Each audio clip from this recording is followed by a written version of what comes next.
बचल गई अखिया के सोझा ससुरा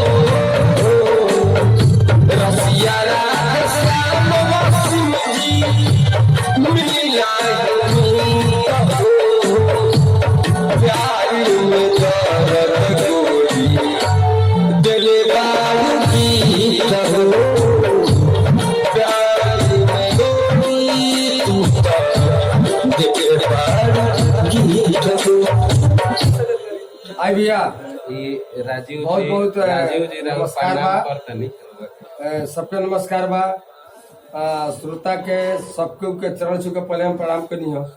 चली 2-3 मिनट के गाना रहा हम करिए। सबसे पहले श्रोता के हमारे लगे जाए के चाहिए, ओकरा बाद रिलीज करे। अब पगड़ी बांध ले बनी आ लागत है कि हमरा जोगी बने के पड़ी का, ठीक ना। इलो जबरदस्ती हमारे से गाना गावा तलो हम बीच में छोड़ दल नहीं कि हम ना गाए फालतू फालतू गाना गाता रहे। कहता रहे का है कि हम तो हई गौल बनी तो हम तो हऊ गए हम तो कौन के नाम पर नहीं गौले, कौनो लड़की के कोनो लड़का के नाम पर नहीं गौले। हम खाली गौल बनी टेंगरा के दे दी तो टेंगरा कौन के बाप के नाम है तो रेहू कौन के नाम ना धो देवे चाहिए, कतला ना धो देवे चाहिए, सीधरी ना धो देवे चाहिए। लेकिन कहे के मतलब यह बात सबसे पहले हम श्रोता के लगे पहुंचाइले कि हई गाना गौनी है, रिकॉर्ड हो गए, लगे कैद भी हो गई कि केहू की कंपनियों मत उड़ावस गाना के। अगर उड़ावला तो इनके हम उड़ा दे। और चूंकि गाना कैद हो गई आ रिलीज भइल ही नहीं है आ गाना हम रूबल के लगे पहुंचा देनी। जय हिंद जय भारत। बस रूबल लंगवानी आशीर्वाद देते रहे, पगड़ी के इज्जत रखत रहा।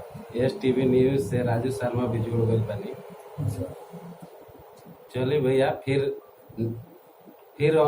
लाइव आवल जाए, थोड़ा रिकॉर्डिंग वगैरह होता। सबके धन्यवाद।